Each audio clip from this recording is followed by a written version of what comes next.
O thou who burn'st in heart for those who burn in hell, whose fires thyself shall feed in turn, how long be crying mercy on them? God, why? Who art thou to teach and he to learn? In the church of St. Barnaby, vespers were over. The clergy left the altar. The little choir boys flocked across the chancel and settled in the stalls. A Swiss in rich uniform marched down the south aisle, sounding his staff at every fourth step on the stone pavement. Behind him came that eloquent preacher and good man, Monsignor C. My chair was near the chancel rail. I now turned toward the west end of the church.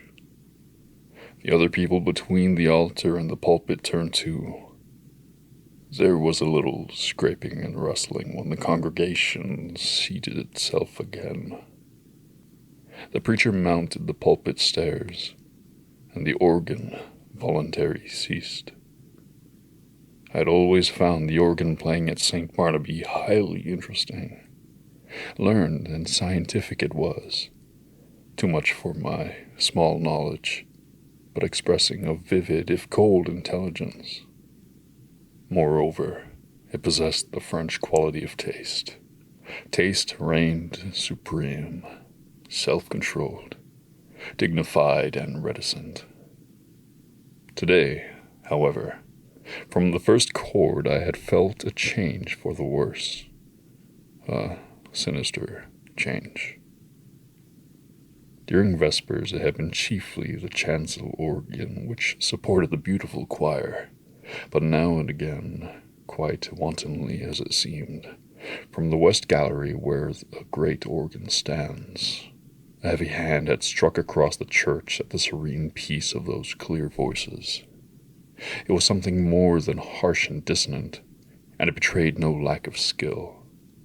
As it recurred again and again, it set me thinking of what my architect's books say about the custom in early times to consecrate the choir as soon as it was built, and that nave, being finished sometimes half a century later, often did not get any blessing at all.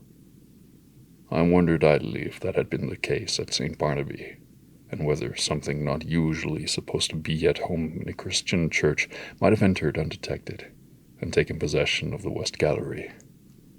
I had read of such things happening, too, but not in works on architecture.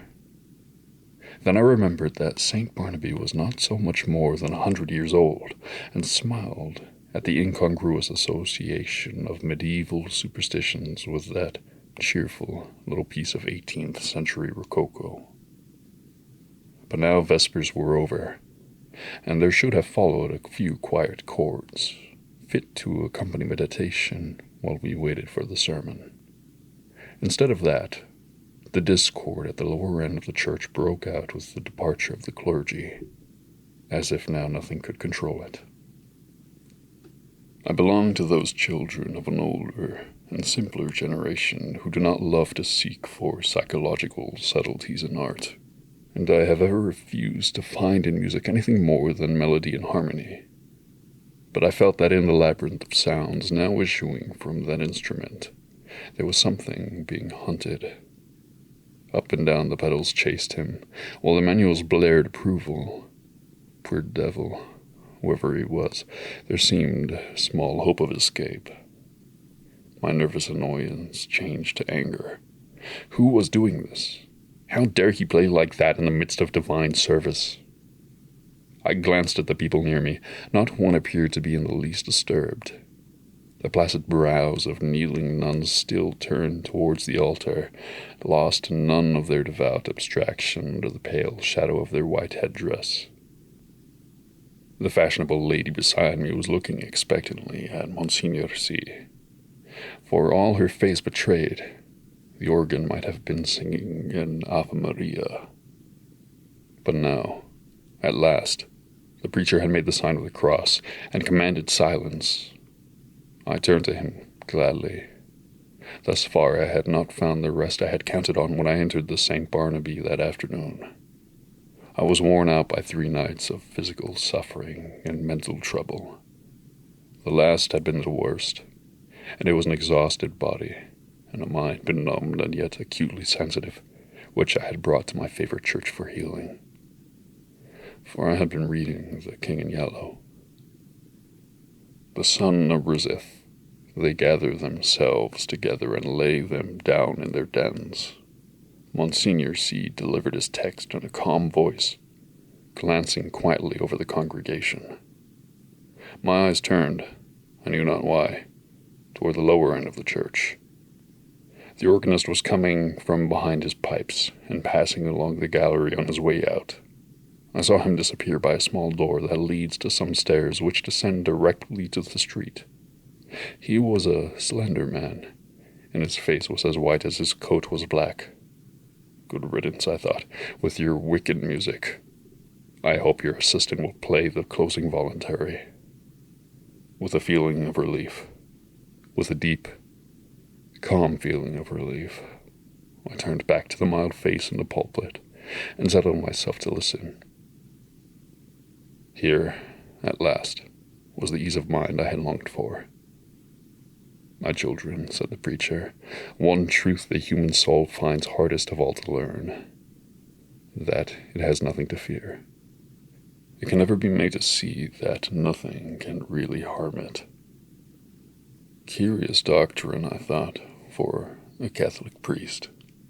Let us see how he will reconcile that with the Fathers. Nothing can really harm the soul, he went on in his coolest, clearest tones.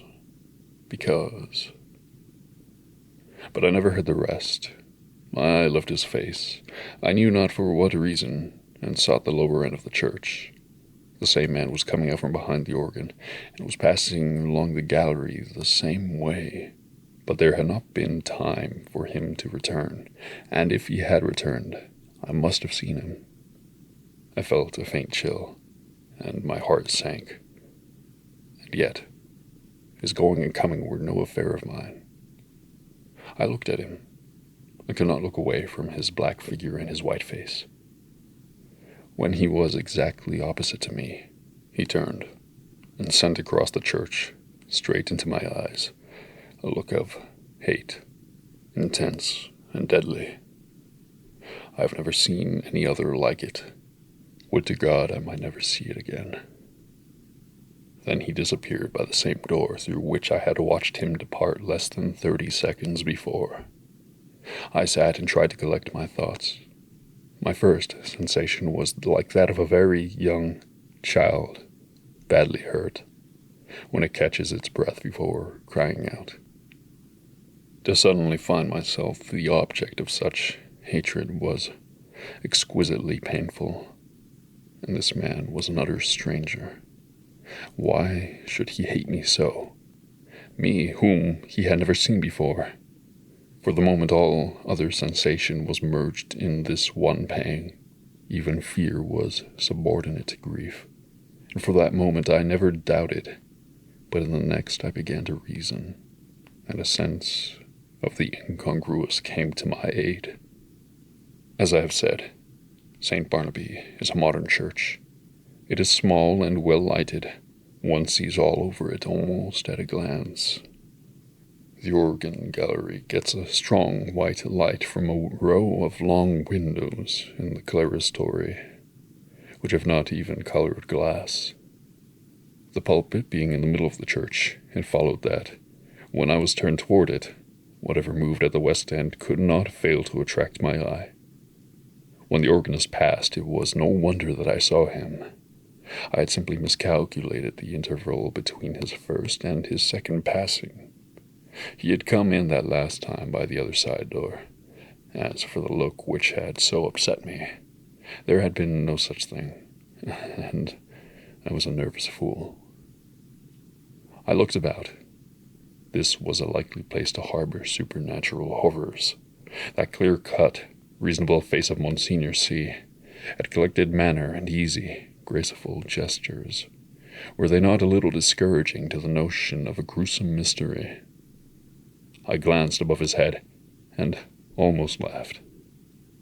That flyaway lady supporting one corner of the pulpit canopy, which looked like a fringed damask tablecloth in a high wind, at the first attempt of a basilisk to pose up there in the organ loft. She would point her gold trumpet at him, and puff him out of existence. I laughed to myself over this conceit, which at the time I thought very amusing, and sat and chaffed myself and everything else from the old harpy outside the railing, who had made me pay 10 centimes for my chair before she would let me in. She was more like a basilisk, I told myself, than was my organist with the anemic complexion. From that grim old dame to, yes, alas, Monsignor C. himself. For all devoutness had fled. I had never yet done such a thing in my life. But now I felt a desire to mock. As for the sermon, I could not hear a word of it for the jingle in my ears of, "The skirts of St. Paul has reached, having preached us those 6 Lent lectures, more unctuous than ever he preached," keeping time to the most fantastic and irrelevant thoughts. It was no use to sit there any longer. I must get out of doors and shake myself free from this hateful mood. I knew the rudeness I was committing, but still I rose and left the church. A spring sun was shining on the Rue Saint-Honoré as I ran down the church steps. On one corner stood a barrow full of yellow jonquils, pale violets from the Riviera, dark Russian violets, and white Roman hyacinths in a golden cloud of mimosa.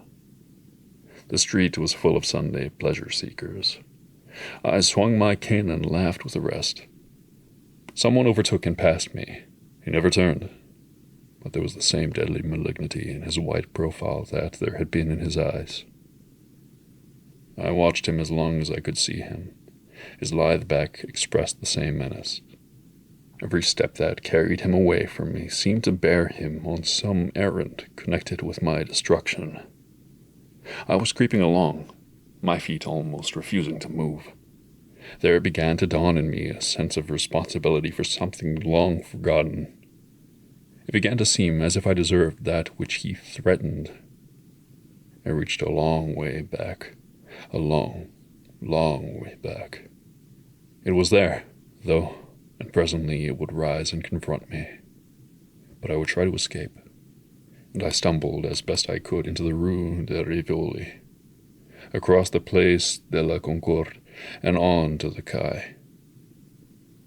I looked with sick eyes upon the sun, shining through the white foam of the fountain, pouring over the backs of the dusky bronze river gods. On the far-away arc, a structure of amethyst mist, on the countless vistas of gray stems and bare branches faintly green. Then I saw him again coming down one of the chestnut alleys of the Cours la Reine. I left the riverside, plunged blindly across to the Champs-Élysées, and turned toward the Arc. The setting sun was sending its rays along the green sward of the Rhone Point. In the full glow he sat on a bench, children and young mothers all about him. He was nothing but a Sunday lounger, like the others, like myself. I said the words almost aloud, and all the while I gazed on the malignant hatred on his face. But he was not looking at me. I crept past and dragged my leaden feet up the avenue. I knew that every time I met him brought him nearer to the accomplishment of his purpose and my fate, and still I tried to save myself. The last rays of sunset were pouring through the great arc. I passed under it and met him face to face. I had left him far down the Champs-Élysées, and yet he came in with a stream of people who were returning from the Bois de Boulogne. He came so close that he brushed me. His slender frame felt like iron inside its loose black covering. He showed no signs of haste, not of fatigue, nor of any human feeling. his whole being expressed one thing: the will and the power to work me evil. In anguish I watched him where he went down the broad, crowded avenue, and that was all flashing with wheels and the trampings of horses and the helmets of the Garde Républicaine. He was soon lost to sight. Then I turned and fled, into the Bois, and far out beyond it. I know not where I went, but after a long while it seemed to me night had fallen, and I found myself sitting at a table before a small cafe. I had wandered back into the Bois. It was hours now since I had seen him. Physical fatigue and mental suffering had left me no power to think or feel. I was tired, so tired. I longed to hide away in my own den. I resolved to go home, but that was a long way off. I live in the Court of the Dragon, a narrow passage that leads from the Rue de Rennes to the Rue du Dragon. It is an impasse, traversable only for foot passengers. Over the entrance on the Rue de Rennes is a balcony supported by an iron dragon. Within the court, tall houses rise on either side and close the ends that give on the two streets. Huge gates swung back during the day into the walls of the deep archways close this court after midnight, and one must enter then by ringing at certain small doors on the side. The sunken pavement collects unsavory pools, steep stairways pitched down to doors that open on the court. The ground floors are occupied by shops of second-hand dealers and by iron workers. All day long the place rings with the clink of hammers and the clang of metal bars. Unsavory as it is below, there is cheerfulness and comfort and hard, honest work above. 5 flights up are the ateliers of architects and painters, and the hiding places of middle-aged students like myself who want to live alone. When I first came here to live, I was young and not alone. I had to walk a while before any conveyance appeared, but at last, when I had almost reached the Arc de Triomphe again, an empty cab came along and I took it. From the Arc de Rue de Rennes is a drive of more than half an hour, especially when one is conveyed by a tired cab horse that had been at the mercy of Sunday fete makers. There had been time before I passed under the dragon's wings to meet my enemy over and over again, but I never saw him once, and now refuge was close at hand. Before the white gateway a small mob of children were playing. Our concierge and his wife walked among them, with their black poodle keeping order. Some couples were waltzing on the sidewalk. I returned their greetings and hurried in. All the inhabitants of the court had trooped out into the street. The place was quite deserted, lighted by a few lanterns hung high up, in which the gas burnt dimly. My apartment was at the top of a house, halfway down the court, reached by a staircase that descended almost into the street, with only a bit of passageway intervening. I set my foot on the threshold of the open door.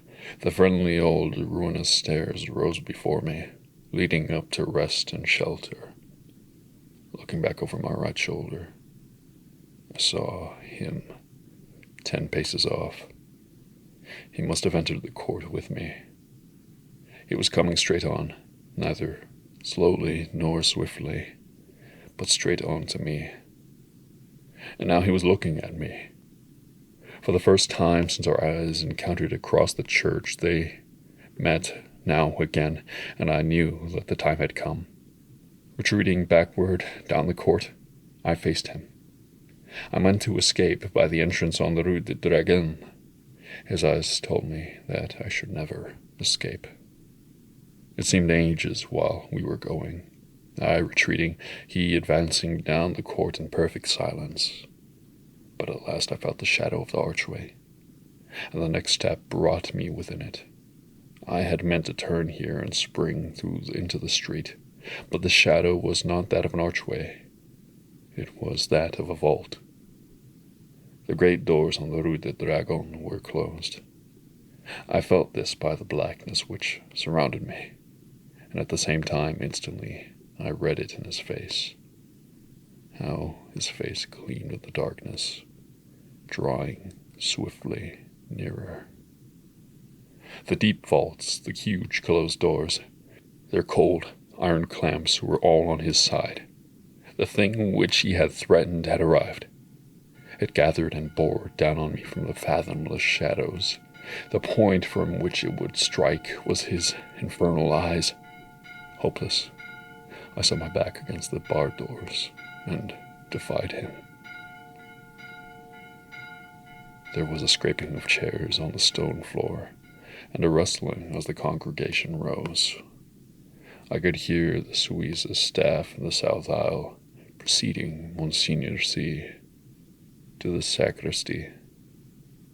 The kneeling nuns, roused from their devout abstraction, made their reverence and went away.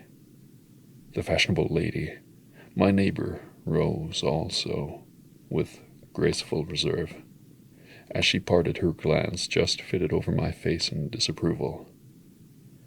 Half dead, or so it seemed to me, yet intensely alive to every trifle.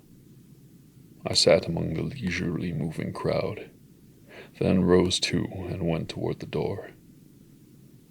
I had slept through the sermon. Had I slept through the sermon? I looked up and saw him passing along the gallery to his place. Only his side I saw. The thin, bent arm in its black covering looked like one of those devilish, nameless instruments which lie in the disused torture chambers of medieval castles. But I had escaped him, though his eyes had said I should not. Had I escaped him? That which gave him the power over me came back out of oblivion, or I had hoped to keep it, for I knew him now. Death and the awful abode of lost souls, whither my weakness long ago had sent him. They had changed him for every other eye, but not for mine. I had recognized him almost from the first. I had never doubted what he was come to do. And now I knew, while my body sat safe in the cheerful little church, he had been hunting my soul in the court of the dragon. I crept to the door. The organ broke out overhead with a blare. A dazzling light filled the church, blotting the altar from my eyes. The people faded away. The arches, the vaulted roof vanished. I raised my seared eyes to the fathomless glare, and I saw the black stars hanging in the heavens, and the wet winds from the lake of Hali chilled my face. And now, far away, over leagues of tossing cloud waves, I saw the moon dripping with spray, and beyond, the towers of Carcosa rose behind the moon. Death and the awful abode of lost souls, whither my weakness long ago had sent him, had changed him for every other eye but mine. And now I heard his voice, rising, swelling, thundering through the flaring light, and as I fell, the radiance increasing, poured over me in waves of flame. Then I sank into the depths, and I heard the King in Yellow whispering to my soul, "It is a fearful thing to fall into the hands of a living God."